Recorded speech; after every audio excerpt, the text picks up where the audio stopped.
네, 오늘도 이어서 칼빈 기독교 강요 나가겠습니다. 오늘 함께 나눌 내용은요, 하나님의 후회에 관하여 후회에 대한 내용입니다. 첫 번째 책 챕터 17장에 있는 내용이고 12번째, 14번째 주제입니다. 하나님의 후회에 관하여. 첫 번째 문제입니다. 성경에는 하나님의 계획이 확고부동한 것이 아니라 상황에 응하여 변하는 것이라고 말하는 것처럼 보입니다. 하나님께서 후회하신다는 말이 여러 번 언급되어 있습니다. 성경에 보면은 하나님께서 후회하셨다, 하나님께서 계획을 수정하셨다라고 말하는 것처럼 보이는 내용들이 있어요. 그거를 이제 하나님의 후회라고 이렇게 표현을 한 것인데요. 창세기 6장 6절입니다. 땅 위에 사람 지으셨음을 한탄하사 마음에 근심하시고, 땅 위에 사람 지으셨음을 한탄하사 마음에 근심하시고. 지금 창세기 6장 6절 이 컨텍스트 기억하시죠?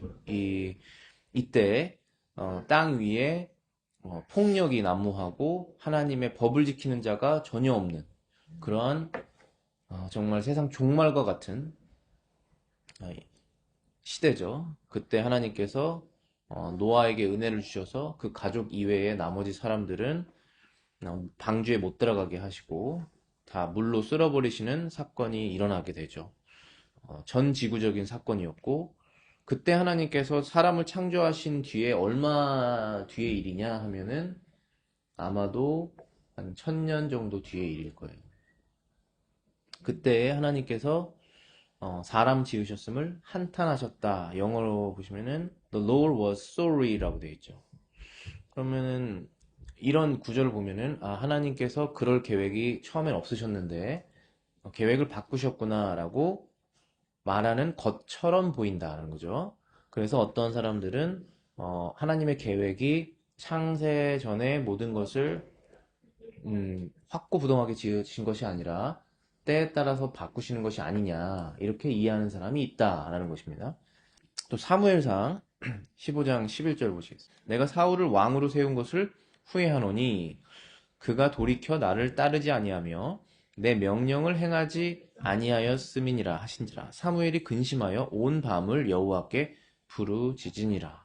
사무엘상 15장 11절입니다. 하나님께서 사울을 왕으로 세우시기를 처음에는 원하지 않으셨죠. 그런데 이스라엘 사람들이 우리도 옆 나라, 다른 나라처럼 왕이 있어서 전쟁할 때 그 왕을 주축으로 전쟁을 해보자. 우리도 왕을 달라. 이렇게 요구를 합니다. 근데 하나님께서 싫어하셨지만 사무엘에게 하시는 말씀이 사람들이, 이스라엘 사람들이 나를 싫어하는 것이다. 그러니까 그들이 원하는 대로 하게 해주자. 이렇게 해서 사울을 세우셨어요. 그런데 사울 왕이 하나님의 말씀을 지키지 않고 기다리지 않고 인내하지 않고 본인이 원하는 대로 행동을 하죠. 그래서 그것을 하나님께서 지금 표현에 후회하셨다라고 되어 있습니다. 11절에. 그래서 사무엘이 그것을 보시고 하나님께서 그렇게 후회하는 것을 보시고 근심하여 온 밤을 여호와께 부르짖었다, 이렇게 되어 있습니다. 여기서 후회한다는 표현이 나왔는데 I greatly regret 이라고 되어 있습니다. regret은 말 그대로 후회죠. 내가 그거 한 것을 후회한다. 그럼 마치 하나님께서 결정하셨던 것이 잘못된 결정이라고 스스로 생각하시는 것처럼 그렇게 말씀을 하신 거죠, 여기서. 여기에서 창세기 6장 6절에 한탄, 그리고 사무엘상 15장 11절에 후회라는 단어가 히브리 단어로는 똑같은 단어예요.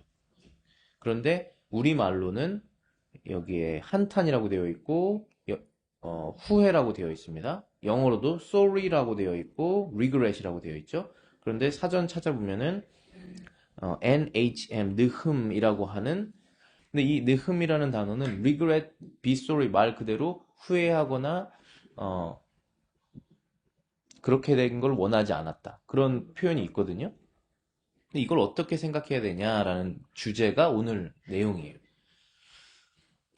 두 번째 문장 보시겠습니다. 성경에는 하나님의 결정이 파기되는 것도 몇 번 언급되어 있습니다. 하나님께서는 요나를 통하여 니느웨 사람들에게 40일 후에 니느웨를 멸망시키겠다고 알리셨으나 그들의 회개를 보시고 즉시 뜻을 돌이켜 그들을 살리셨습니다. 기억하시죠? 하나님께서 니느웨에 요나를 보낸 이유는 니느웨는 이스라엘을 공격한 원수인데 그들을 하나님께서 구원하시기를 원하셔서 요나를 보내는데 요나는 가고 싶지 않죠. 그래서 도망가다가 결국은 하나님께 순복하죠. 거의 이제 죽다 살아나서 하나님의 일을 하는 것이 맞다. 그리고 회개를 하죠. 요나가 회개를 해서 결국은 갑니다. 가서 하나님의 말씀을 전했더니 신비한 일이 일어나요. 그 니느웨라고 하는 나라가 지금으로 말하면 이라크 같은 나라인데, 이라크 쪽의 나라인데 거기에 있는 사람들이 요나의 말을 듣고 회개를 해요. 그래서 왕부터 어린 아이까지 다 머리에 재를 뿌리고 베옷을 입고 마치 죽은 것처럼 국가적인 상을 치르는 것처럼 회개를 합니다. 그래서 그들이 40일 후에 재앙을 당하지 않아요. 그때 이 내용을 보시겠습니다. 요나 3장 4절, 5절, 그리고 10절입니다. 요나가 그 성읍에 들어가서 하루 동안 다니며 외쳐 이르되 40일이 지나면 니느웨가 무너지리라 하였더니 니느웨 사람들이 하나님을 믿고 금식을 선포하고 높고 낮은 자를 막론하고 굵은 배의 옷을 입은지라. 이렇게 되어 있죠. 하나님의 말씀을 믿었어요. 금식을 선포합니다. 회개하자. 우리는 하나님 앞에 죽은 자이다. 하고 높고 낮은 정말 왕부터 어린아이까지 다 베옷을 입고 이런 행동을 취합니다. 그랬더니 10절에 하나님이 그들이 행한 것, 곧 그 악한 길에서 돌이켜 떠난 것을 보시고 하나님이 뜻을 돌이키사 그들에게 내리리라고 말씀하신 재앙을 내리지 아니하시니라. 분명히 40일 후에 재앙이 있을 것이다 라고 말씀하셨는데 회개하였더니 재앙이 없었죠. 그러면 여기 두 번째 문장에 있는 내용처럼 마치 성경에는 하나님의 결정이 파기되는 것을 언급하게 보이는 것도 있다라는 것이죠. 하나님의 계획이 사람의 변화에 의해서 바뀐, 파기된 것처럼 보이는 구절이죠, 이게.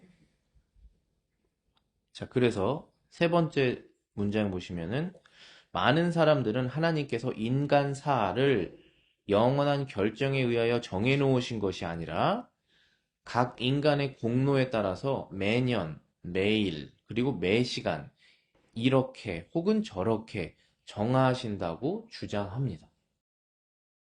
이러한 구절들을 보면은 하나님을 마치 사람처럼 생각하여서 우리가 하루에도 여러 번 후회를 해서 생각을 고치는 것처럼 하나님도 그렇게 하시겠구나 라고 생각을 한다는 것입니다. 더군다나 사람이 하나님을 사람처럼 생각하려고 하는 그 연약함이 있는데 weakness가 있습니다. 우리가 거룩하지 않기 때문에. 그런데 더군다나 이런 구절들, 성경 구절들을 보면은 마치 그런 것처럼 보이기 때문에 더 그렇게 생각한다는 것이죠. 그런데 당연히 결론은 다 아니죠. 네 번째 구절 보시면은 그러나 이것은 성령의 의도가 아닙니다. 성령은 후회를 언급한 바로 그 구절에서 하나님은 후회할 수 있는 인간이 아니기 때문에 후회에 의해 움직이시지 않는다고 말씀하십니다. 자, 이 말이 무엇이냐면은 칼빈이 한 말이 사무엘상 15장 11절에 하나님께서 사울을 왕으로 세운 것을 후회한다라고 분명히 말씀하셨죠. 그런데 같은 장 사무엘상 15장 26절부터 29절에 보면 하나님께서 절대로 변하지 않으신 분이시다라는 말을 또 동시에 해요. 이게 같은 장에 있는 내용입니다. 그래서 제가 읽어보겠습니다. 사무엘상 15장 26절부터 29절. 사무엘이 사울에게 이르되 나는 왕과 함께 돌아가지 아니하리니 이는 왕이 여호와의 말씀을 버렸으므로 여호와께서 왕을 버려 이스라엘 왕이 되지 못하게 하셨음이니이다 하고 사무엘이 가려고 돌아설 때에 사울이 그의 겉옷자락을 붙잡음에 찢어진지라. 사무엘이 그에게 이르되 여호와께서 오늘 이스라엘 나라를 왕에게서 떼어 왕보다 나은 왕의 이웃에게 주셨나이다. 이스라엘의 지존자는 거짓이나 변개함이 없으시니 그는 사람이 아니심으로 결코 변개하지 않으심이니이다. 하니. And also the strength of Israel. 이스라엘의 그 능력이 will not lie nor relent. 이 이스라엘의 능력은 하나님을 말씀하신 것이죠. 그 이스라엘의 지존자라고 우리말로 번역이 되어 있고, 그 이스라엘의 지존자이신 능력이신 그 하나님은 will not lie nor relent. 거짓말을 하시거나 변화하시는 분이 아니시다. for 이라고 되어 있죠. 왜냐하면입니다. 왜냐하면 he is not a man. 그는 사람이 아니시기 때문입니다. That he should relent. 사람처럼 relent 하시는 분이 아니십니다. 해서 여기에서 relent, 결코 변개하는 사람처럼, 변화하는 사람처럼이라는 뜻이죠. 그게 바로 여기 똑같은 단어예요. 느흠, 히브리 단어 느흠으로 후회하거나 sorry 하시지 않으시는 분이시다. 사람과 같은 분이 아니시다라는 것이죠. 분명히 사무엘상 15장 11절에서는 하나님께서 사람을 세우신 것을 사울을 세우신 것을 후회했다라고 그랬는데, 사무엘이 똑같은 그 선지자가 사울 왕에게 말하기를 하나님의 뜻은 변하지 않는다. 그러니 내 옷자락을 잡아서 찢어도 변하지 않을 것이다. 그럼 이 두 가지를 어떻게 해석해야 되느냐라는 것이죠. 다섯 번째 문장. 여기서 우리는 같은 장에서 이 두 가지가 결부됨으로써 외관상 모순인 것처럼 보이는 것을 잘 조화시키고 있는 점을 주목해야 합니다.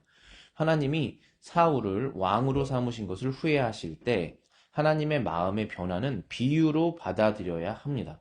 곧 이어 이스라엘의 지존자는 거짓이나 변개함이 없으니 그는 사람이 아니심으로 결코 변개하지 않으심이니다라고 명백하고 직설적인 말씀이 선언되었기 때문입니다. 성경에는 비유적인 표현이 있고 straightforward한 직설적인 표현이 있어요. 그런데 이 사무엘상에서 보면은 하나님께서 후회하셨다는 표현은 비유적인 표현이고, 그 뒤에 더 명백한 표현이 하나님께서는 후회하거나 변개하시지 않는 사람이 아니신 분이십니다 라고 하는 것이 더 정확하고 직설적이고 명백한 표현이죠. 그렇기 때문에 우리가 성경을 해석할 때 이 표현이 무슨 뜻인지 애매할 때, 정확하지 않을 때는 정확하게 말한 표현을 가지고 해석을 해야 돼요. 분명히 첫 번째 표현은 비유적인 것이고 두 번째 표현은 완전히 정의를 탁 내린 것이기 때문에 그 정의에 맞춰서 비유적인 표현을 해석을 해야 되죠. 그래서 거기에서 우리가 그런 부분을 주의를 해야 돼요. 왜냐하면 우리가 그러한 원리를 딱 갖고 있지 않으면은 사람의 weakness가 있고 죄성이 있고 거룩하지 않은 면이 있기 때문에 하나님이 원래는 안 그러신데 원래 안 그러신 면을 내가 그렇다고 생각하는 거죠. 그 하나님 원하시지 않는 것인데 우리가 그렇게 생각하고 싶은 것입니다. 그러면서 우리의 상황을 거기에 끼워 맞추려고 하고 그럴 수가 있거든요.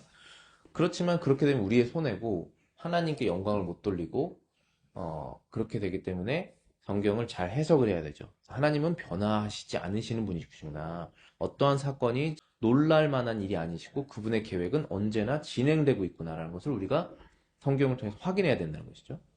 그러면은 성경은 이 후회라는 표현을 왜 사용하셨는가를 지금 칼빈이 13번째 주제에서 말하고 있습니다. 성경은 우리의 이해를 고려하여 하나님의 후회라는 표현을 사용한다.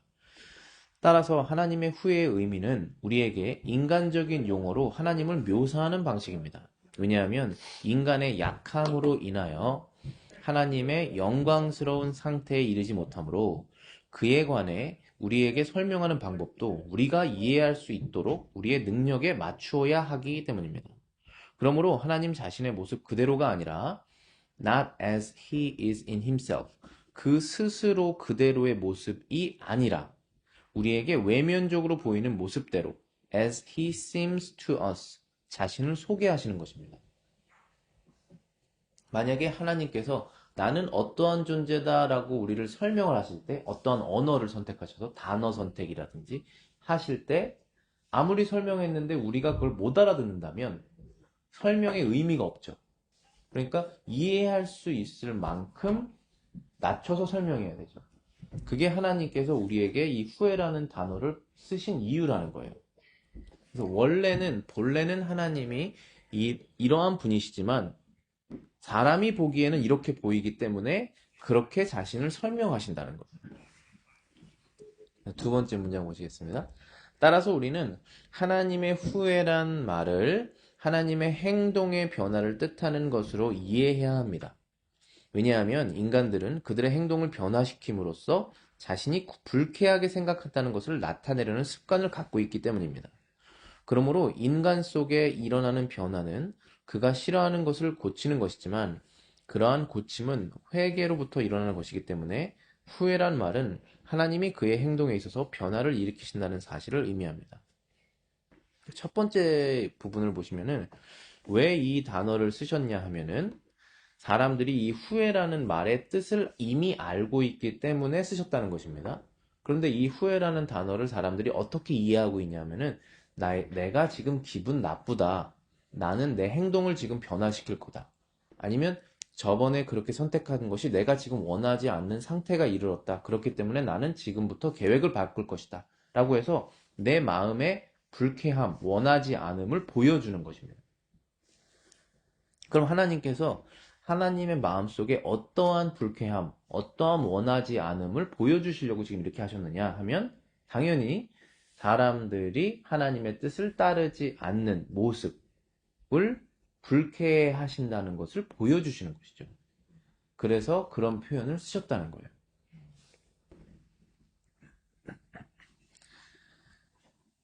그래서 다음 문제에 보시면은 한편 하나님의 계획이나 뜻은 파기되지도 않고 그의 의지는 변경되지도 않습니다.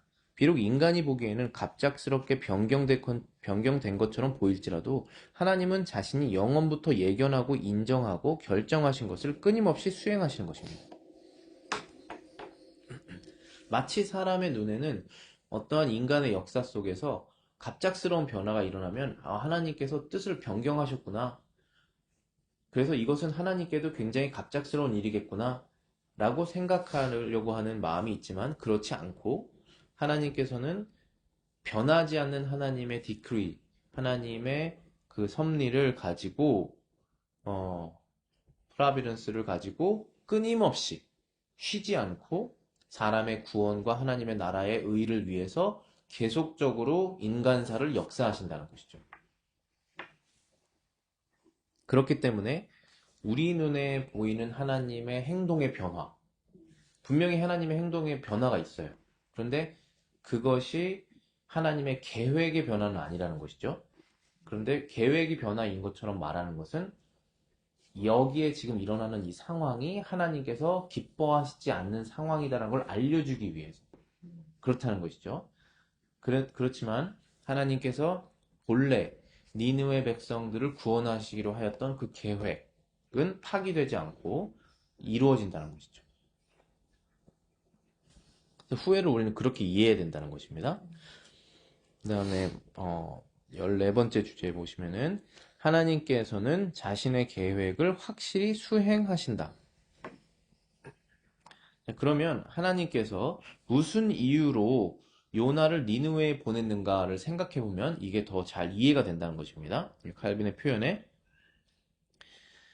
이렇게 설명합니다. 하나님께서 무슨 이유로 요나를 니느웨로 보내어 그 도성의 멸망을 예언하도록 하셨습니까? 또 왜 이사야를 보내어 히스기야 죽음을 통보하셨습니까? 하나님께서는 니느웨 사람들이나 히스기야에게 그 멸망을 통보하지 않고도 그들을 멸망시킬 수가 있으셨습니다.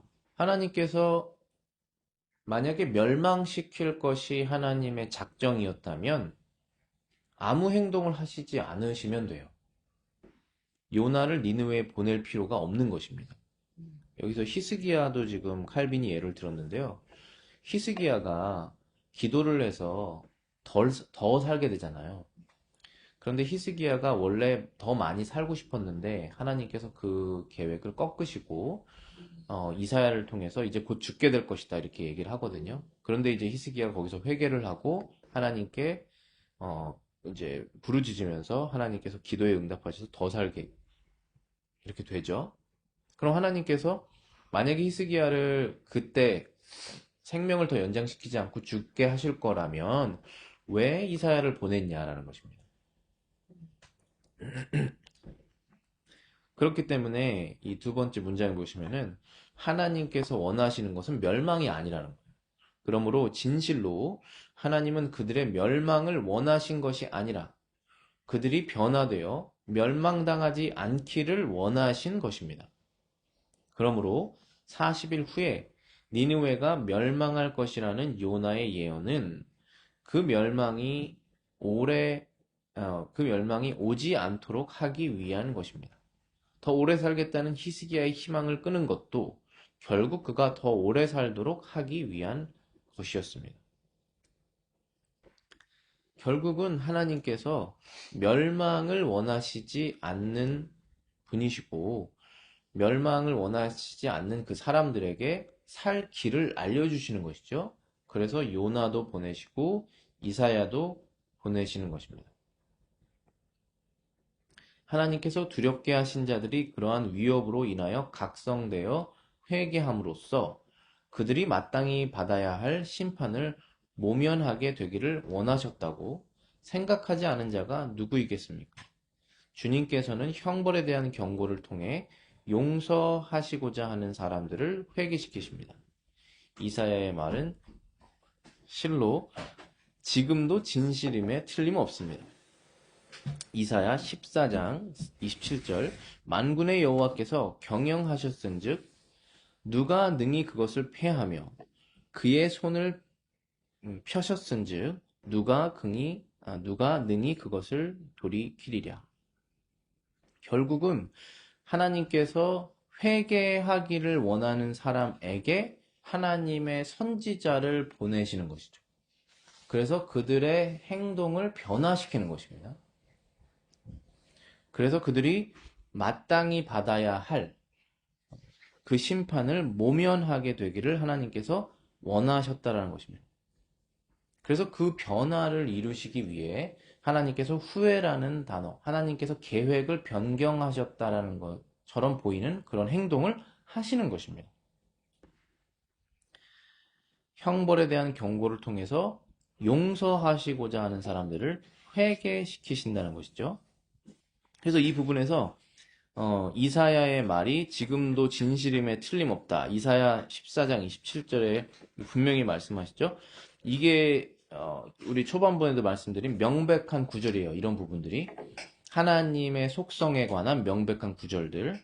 만군의 여호와께서 경영하셨은즉 영어로는 purpose라고 되어 있어요. 하나님께서 목적하셨다는 것이죠. 경영도 어떤 목적이 있는 것이잖아요. 인생을 경영한다는 것이 하나님께서 어떠한 일을 목적하셨은즉 누가 그것을 능히 패하겠느냐. Who will annul it 이라고 되어 있는데 annul 이라고 그러면은 법적으로 파기시킨다는 뜻입니다. 하나님께서 정하신 것을 누가 그것을 법적으로 파기시킬 수 있겠느냐. 그 계획을, 그 목적을. 그의 손을 펴셨은즉 누가 그것을 돌이키리랴. 하나님께서 한번 행하고자 자신의 능력의 팔을 펼치셨는데 구원하겠다고 자신의 구원의 손길을 펼치셨는데 누가 그것을 돌이키겠느냐? Who will turn it back? 아무도 돌이킬 수가 없다라는 것이죠. 하나님께서 특별히 이 구원에 관해서 구원에 관련되어서 이 후회라는 단어를 성경에서 쓰시는데 그 이유는 요약을 하자면은 하나님께서 구원하시고자 하는 사람들의 지금 삶의 모습을 기뻐하시지 않는다는 거예요. 그래서 기뻐하시지 않아서 내가 지금 후회한다 라는 하나님의 마음의 변화를 그들에게 보여주는 거죠. 그래서 그들이 그걸 보고 경고로 느끼고 바뀌어서 회개하여서 결국은 하나님이 원하시는 구원을 이루시고자 하신다는 것이죠. 그래서 우리가 지금 쭉 섭리에 관해서 하나님께서 변하시지 않는 계획을 지금도 여러 가지 방법으로 이루시고 있다라고 하는 그 섭리에 관해서 말할 때, 우리가 쉽게 오해하거나 이제 이해하기 어려운 부분이 있는 하나님의 후회라는 표현에 대해서 오늘 알아본 것입니다. 그럼 후회라는 표현이 있더라도 하나님의 계획은 변경될 수 없다라는 것이 오늘 주제였습니다.